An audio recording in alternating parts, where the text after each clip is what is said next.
ለ7 ቀን ራሴን ቀብሬያለሁ። የምር አደረከው እሱን? አዎ አድርጌዋለሁ። ይህ የሬሳ ሳጥን ነው። አፈር በላይ ላይ ያደረጉብኝ። እናም 1 ሳምንት ሙሉ በሬሳ ሳጥን ውስጥ ተኝቼ ነበረ። አየህ እዛ ውስጥ ነኝ በለው። ክርስቲያኖ የዩቲዩበር ትርጉም ምን እንደሆነ እየተረዳ ነው። በእውነት ያን ያህል አትችልም? እግር ኳስ ተጫውታ አታውቅም እንዴ? ላለፉት 10 ዓመታት ተጫውቼ አላውቅም። ቻናል ልከፍት እንደሆነ ስታውቅ ምን ተሰማ?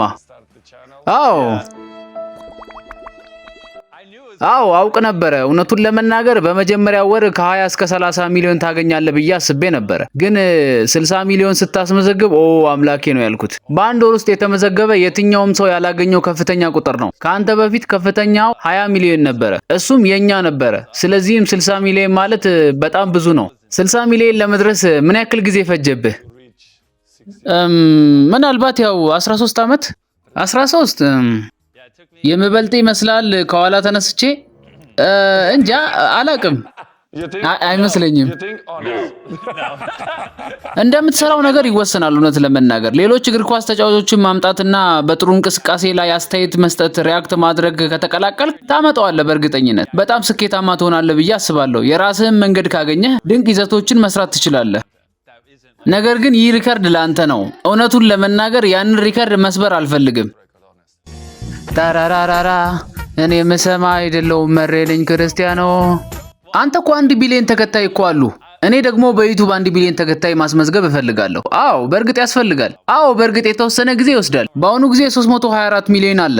የዩቲዩብ ቻናሌን አየኸው? በሚገባ። ምን ታስባለህ ታዲያ? እንደሚታወቀው አሁን ፕሮፌሽናል እግር ኳስ ተጫዋች ነህ። ስለዚህም ብዙ የሚያጣብብ ነገር አለ። የምትችለውን ያህል እያደረክ ነው ብዬ አስባለሁ። ትልቁ ሀብትህ ማንኛውንም ሰው ከአንተ ጋር ቪዲዮ ለማቅረብ ፍቃደኛ ይሆናሉ። እንደዚህኛው አይነት ብዙ ምርጥ ትብብሮች ኮላብ መስራት ትችላለህ። ቶም ብራዲ እንዲሁም ስፒድ እናም እነዚህን የመሳሰሉ ትልቅ ስሞች በቪዲዮ ላይ ማቅረብ አለብህ። እንዲሁም ላንተ ቀላል የሆነ ነገር ከትልቅ ጨዋታ በኋላ ማይክሮፎን ፊት ለፊት ቀረብ ብለህ ስለተፈጠረው ነገር የ5 ደቂቃ ፈጣን ማብራሪያ መስጠት ትችላለህ። እሱም ላንተ በጣም ቀላል ነው። ነገር ግን አንተ ምን እንደምታስብ ማወቅ የሚፈልጉ በጣም ብዙ ሰዎች ይኖራሉ። ወንድሜ አስበዋል? ሮናልዶ በምርጥ 10 ጎሎቹ ላይ አስተያየት ሲሰጥ ወይም ሪያክት ሲያደርግ ማሰብ ትችላለህ። ያ ምን ያህል እብደት እንደሚሆን መገመት ትችላለህ። ያቺን በመቀስ ምት ባይኪክ ያገባህትን ጎል ታውቃለህ? ቢያንስ 100 ጊዜ አይቻታለሁ። በዚያች ቅጽበት በመቀስ ምት ልትመታ ስትወስን ምን ታስብ እንደነበረ ባውቅ ደስ ይለኛል። እሱ በጣም ጥሩ ይሆናል። አስቸጋሪ ነገር ይመስለኛል ከእግር ኳስ ጋር የተያያዙ ነገሮች በብዛት ስራ።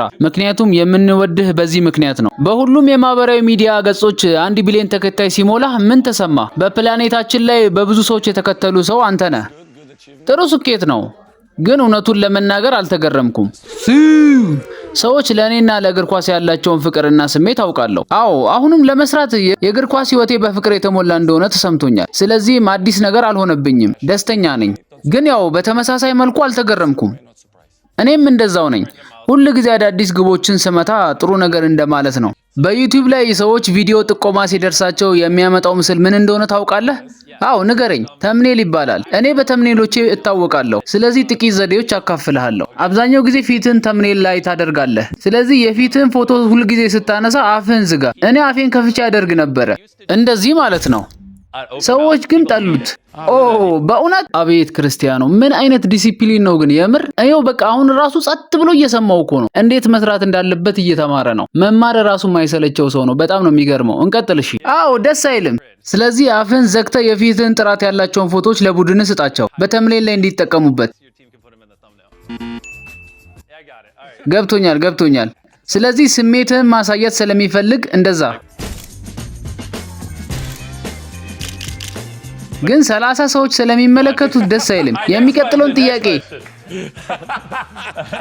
እየቀለድኩ ነው። በየትኛው ሀገር ነው ብዙ ደጋፊዎች አሉኝ ብለህ የምታስበው? ብዙ ማለት ነው? አዎ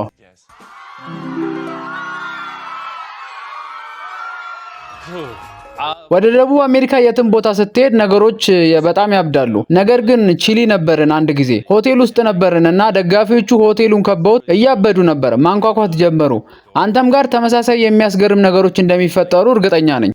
እናም ሆቴሉን ለቀን መውጣት ነበረብን። እናም ብዙ ደጋፊዎች ሆቴሉ ሳሎን ላይ ስለተቀመጡ ያስለቀቁት ይመስለኛል። ይህ አብዛኛው ጊዜ የሚሆነው ደቡብ አሜሪካ ስንሆን ነው። አሜሪካ ውስጥ ሰዎች ይረጋጋሉ። ነገር ግን ዓለም አቀፍ ቦታዎች ላይ ስንሄድ ልዩ ፍጡራን ናቸው።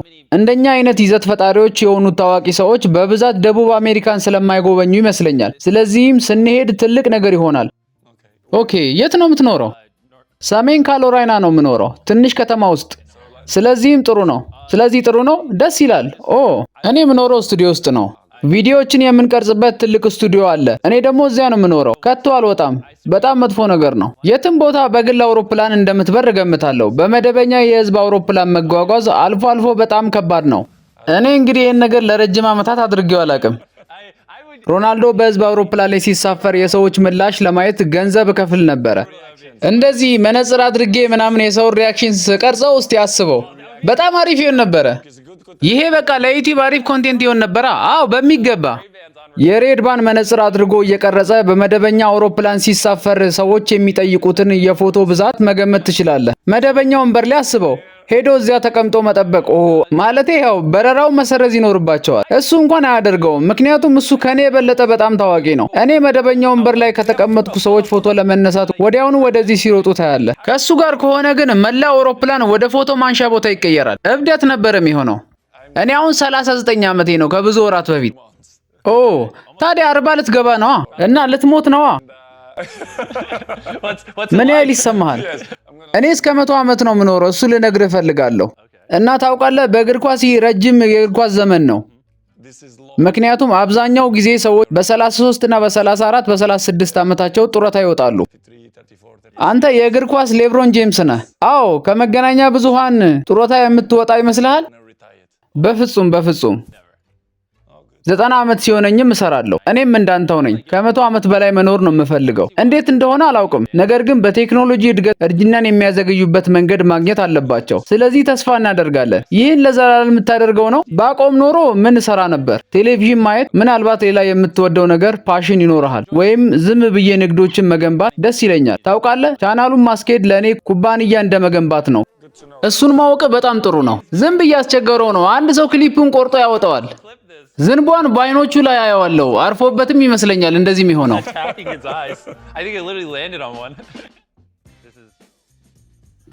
ለ7 ቀን ራሴን ቀብሬያለሁ።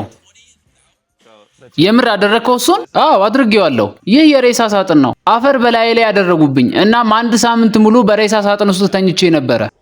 አየህ እዛ ውስጥ ነኝ በለው። ክርስቲያኖ የዩቲዩበር ትርጉም ምን እንደሆነ እየተረዳ ነው። ሰዎች እውነተኛ መሆኑን እንዲያውቁ በታይም ላፕስ ነው የቀረጽ ነው። ግን ምን ተሰማ?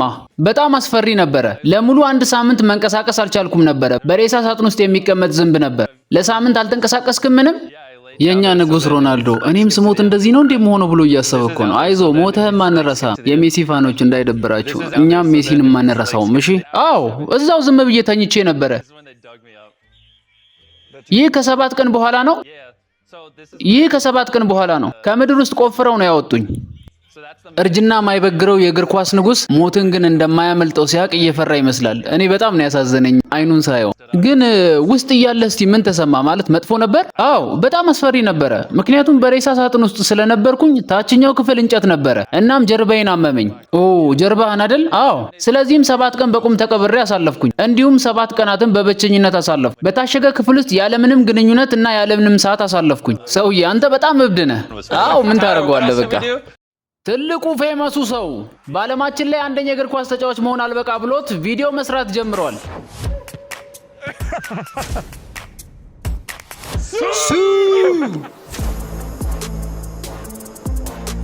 ይሄ ለኔ ጥሩ ይመስለኛል። ደስ የሚል ይሆናል እርግጠኛ ነኝ። ጥሩ ስሜት እንዲሰማኝ ለማድረግ እየሞከርኩኝ ነው። ይህ ሰው ድንጋጤና ጉጉት መፍጠር ይወዳል።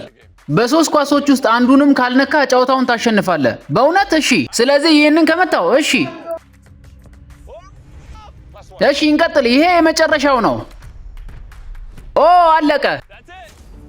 ወደ ሪያድ እንኳን ደህና መጣችሁ። እንዲሁም ወደ አልዋል ፓርክ ስቴዲየም እንኳን በደህና መጣችሁ።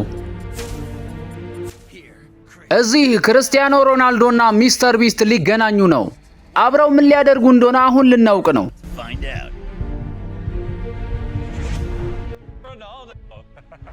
ሮናልዶ በዓለም አንደኛ የእግር ኳስ ተጫዋች መሆኑ አልበቃ ብሎት ቪዲዮ መስራት ጀምሯል። እንዴት ነህ? እንደምን ነህ? እንኳን ደህና መጣ። አመሰግናለሁ። ወደ ሁለተኛው ቤቴ እንኳን ደህና መጣ። አዎ ምናልባት ከመጀመሪያው ቤትህ ይልቅ እዚህ ብዙ ታሳልፋለህ። በዓለም ላይ ምርጡ የእግር ኳስ ተጫዋች መሆን አልበቃ ብሎ ቪዲዮ መስራት ጀመር። የዓለም ሪከርዶችንም እየቀማኸኝ ነው። አይ ከባድ ይሆንብሃል። አዎ ቀደም ሲል ጥቂቶቹን ወስደሃል። ይህ ድንቅ ነው። እዚህ መጥቼ አላቅም። ይህ የኛ ስቴዲየም ነው። እንግዲህ ዝም ብለው ፈቀዱልኝ። እንግዲህ ሮናልዶ ስትሆን ምንም ችግር የለውም። አዎ ምንም ችግር የለውም። እሺ እንሂድ። ያው ለኔ ፈተና እንደዘጋጀህ አውቃለሁ። እሺ ግን ለአንተም ፈተና አዘጋጅቻለሁ። ደስ የሚል ይመስላል። ኦ የኔን የካርቶን ምስል አየው። አዎ በመጀመሪያ ቲሸርት እሰጥሃለሁ። ኦ ቲሸርት አረክልኝ? ኦ ዋው! ጀርባው ላይ ሚስተር ቢስት ይላል። አመሰግናለሁ፣ እጅግ አመሰግናለሁ። እና ፈተናዎችን እናደርጋለን። ከዚያ በኋላ የአንተን ፈተናዎችን እናደርጋለን። እሺ በዚህ ቅጽበት ሚስተር ቢስት ክርስቲያኖ የሆነ ነገር እንዳዘጋጀለት አወቀ። ይህን ሁሉ ነገር ያደረኩት ታውቃለህ ለጓደኞቼ ብዬ ነው። እውነቱን ለመናገር ታውቃለህ ዩቲዩብ ቻናል ሲጀምር ልጆቼ በፍጹም አላመኑም ነበር። በእውነት ስለ አንተ ብቻ ነው የሚያወሩት። ምክንያቱም በዚህ ዓለም ውስጥ ለኔ ይሄ የመጀመሪያዬ ነው። ለዛም ነው። እናም ያው ልጆቼም አላመኑም። አባዬ ሚስተር ቢስት ካንተ ይበልጣል አሉኝ። ኦ አምላኬ በእውነት አዎ ያንን ያሉኝ። ለዚያም ነው ቅድም እንድታወራቸው ያደረኩት። ምክንያቱም አያምኑኝም።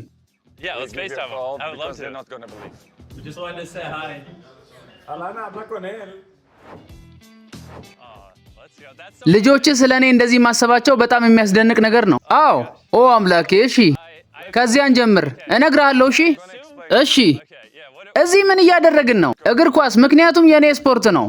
በአሜሪካ ሶከር ይባላል። ለዚህ ቪዲዮ ሲባል ግን ፉትቦል እግር ኳስ እለዋለሁ። እግር ኳስ እግር ኳስ እግር ኳስ እግር ኳስ። ፈተናው ከተለያዩ ርቀቶች ራስን ለመምታት መሞከር ነው።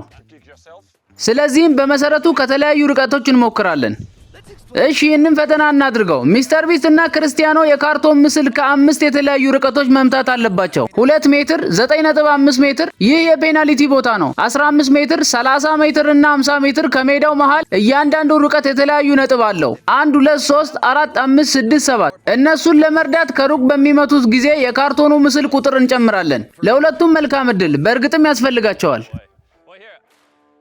እሺ እዚህ በግራህ ነው ወይስ በቀኝ ነህ? ቀኝ ነኝ። በእግር ኳስ በጣም መጥፎ ነኝ፣ ግን መሞከር እፈልጋለሁ። ሚስተር ቢስት በክርስቲያኖ ወጥመድ ውስጥ ይወድቃል።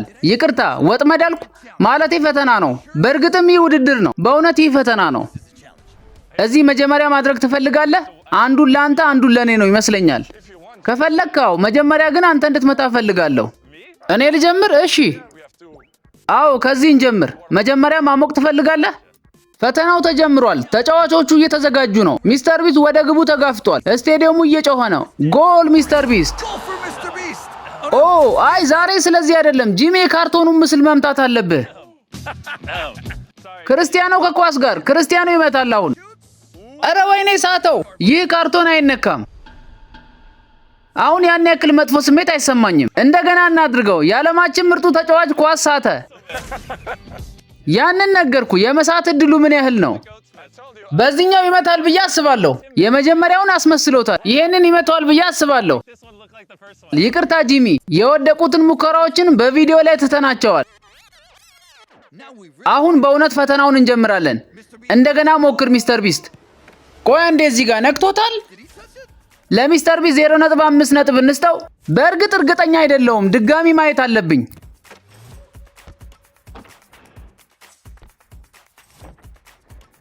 የእግሩን ክፍል ቀዶታል፣ ግን ካርቶኑ አልተንቀሳቀሰም። ሊነካው አልቻለም። የክርስቲያኖ ተራ ነው። ኦ መቶታል ክርስቲያኖ።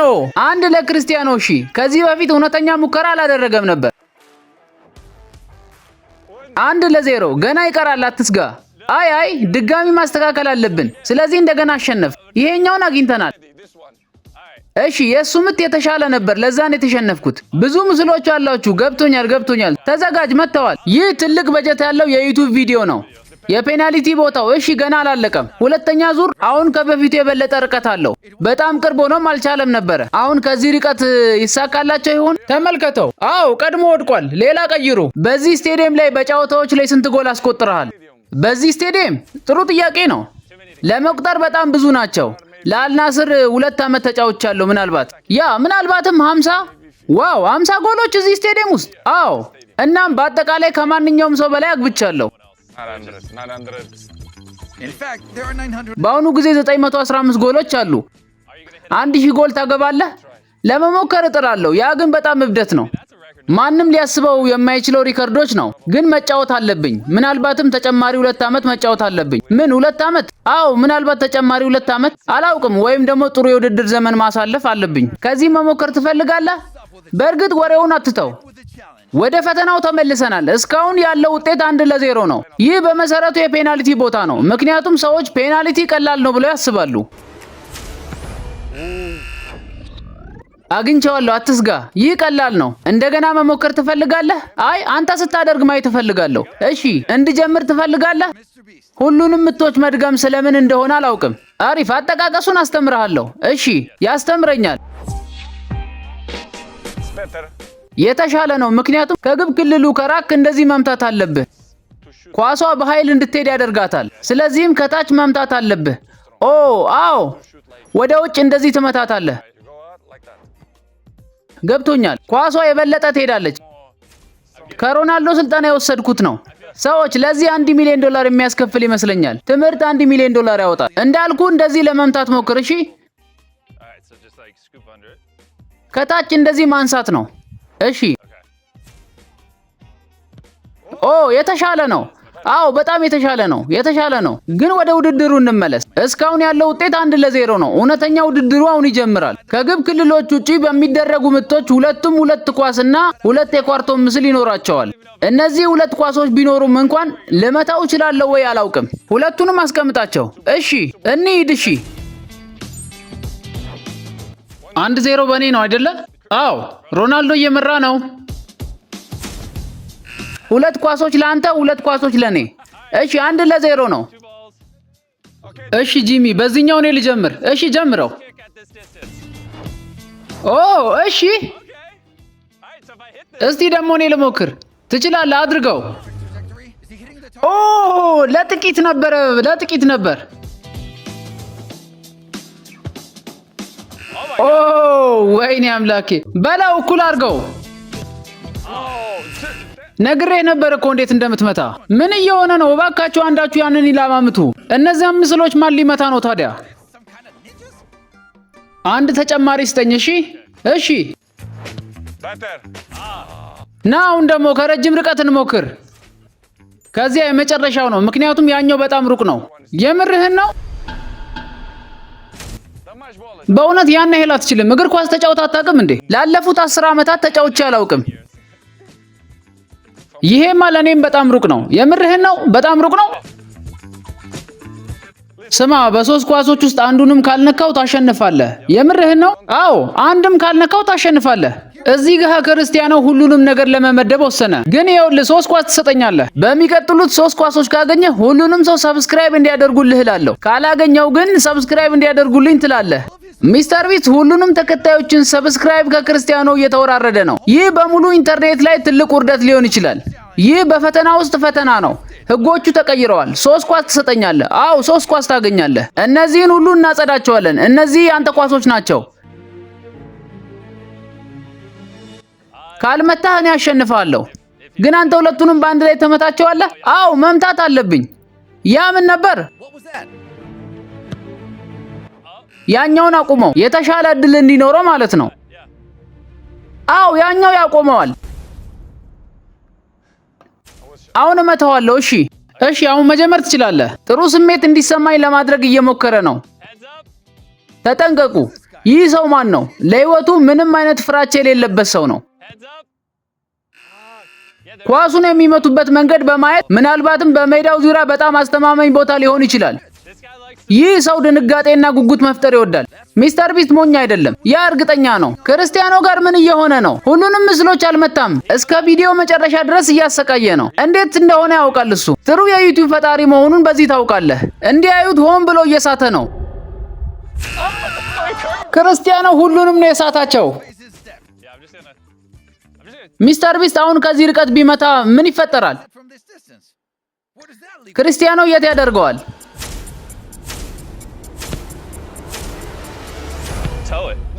ኦ አው የለም።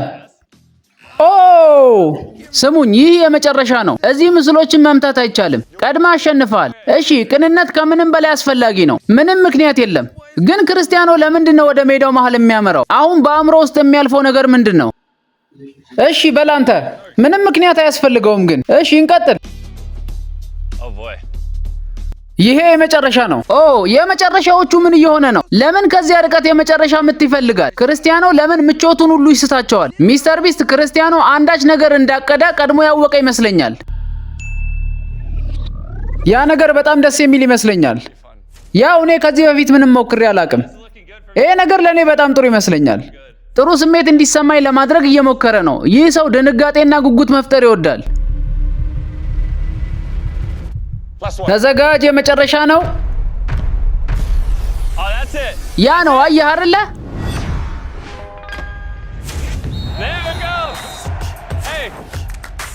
ለዚያ ነው ከሜዳው መሃል የወሰዳት። የመጀመሪያው ምት ነበረች። ለዚያ ነው የቋሚ ዘመን ታላቅ ጎት የሆነው። እዚህ ያሉትን ሌሎቹን ኳሶች በሙሉ ተዋቸው፣ እነዚያ የኔ ነበሩ። የእሱ ግን የመጀመሪያው ምቱ ነበረች።